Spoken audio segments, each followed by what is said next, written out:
Good morning. Today we can study a new topic, that is Marxism. So, we all know Marxism derives its name from Karl Marx. His lifespan is 1818 to 1883.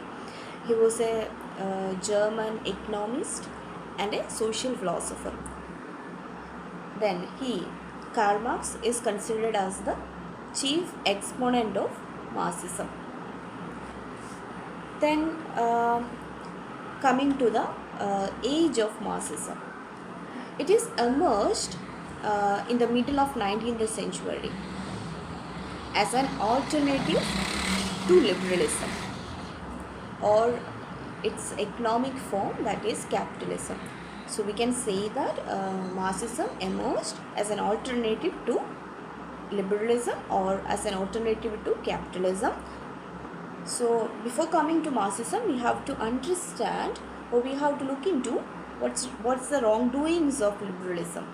So we all know what is liberalism. Liberalism comes with the thoughts of liberty, equality, then freedom of thoughts, etc., etc., etc. So at that time, liberalism came as an alternative to feudalism, or as an alternative to the evil doings of the feudalism.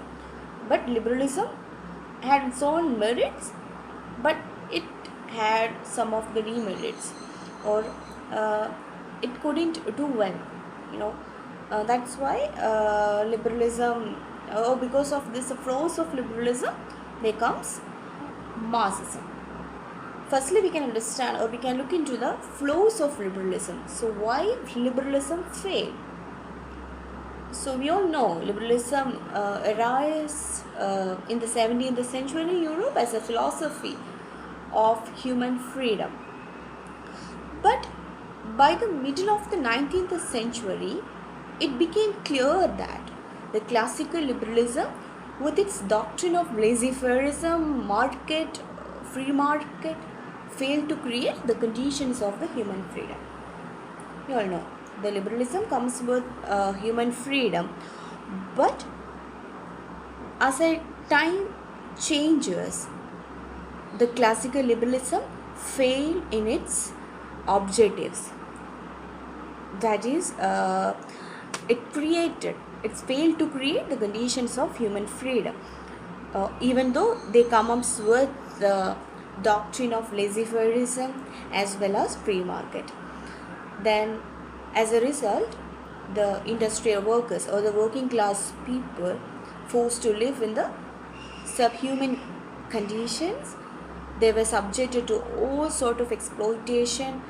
They had to work long hours. They had to live in slums. They face with ill health, etc. The conditions of the people or the common people never changed. So we can say that is why the liberalism failed in its output, because it assured human freedom, human equality, human liberty, but in the end result, liberalism only provided these sort of objectives, or these sort of things only to the certain sections of the people, or certain privileged class, or the capitalist class, upper class, or the upper middle class. The common people never get anything. The situation remained pathetic. As the first response to these horrible conditions, they came up with this new early socialist movements. So in order to advance from or in order to get rid of this horrible situations of the people came up with a new movement that is called the New Socialist Movement. This movement opposed the free market competition and drew attention to the conditions of the working class people.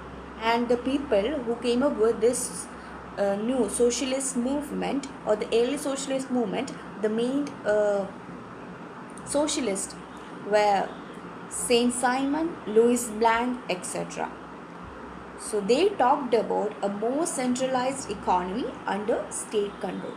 So these socialists wanted a centralized economy or the state controlled economy. The socialists like Robert Owen, Charles Fourier, etc., talked about a model of economy of free cooperation rather than free competition. These are the new socialist moves. So the early socialist movements. These early socialists identify the ills of the capitalist society. So they understand the problems of the liberalism, or they understand the problems of the capitalist society. They identify the flaws, but their approach was very limited because they can only identify the problems. They couldn't project, or they couldn't give any solutions to these problems. These early socialists considered as utopian socialist. So because they only have some visionary solution, no real practical solutions to the problems, but they identify the problems of the capitalist society, but they couldn't identify the solution. They don't know what to do to rectify these problems. So these early socialists considered as utopian socialist. Then there come a group of brilliant writers committed to the fundamental social change, especially Karl Marx and Friedrich Engels. They replace this utopian socialism by scientific socialism for the analysis of the social problems and finding the solution. So they approach the flaws of the capitalism in a scientific way. They try to rectify the problems of liberalism or the capitalism in a scientific way, or in a scientific method, or through a scientific approach. So they replaced this utopian socialism of the earlier socialist with scientific socialism. The solution came in the form of an elaborate philosophy which is now recognized as Marxism. So, in short, we can say that Marxism is a set of political and social principles founded by Karl Marx and Friedrich Engels in order to lay scientific foundations of socialism.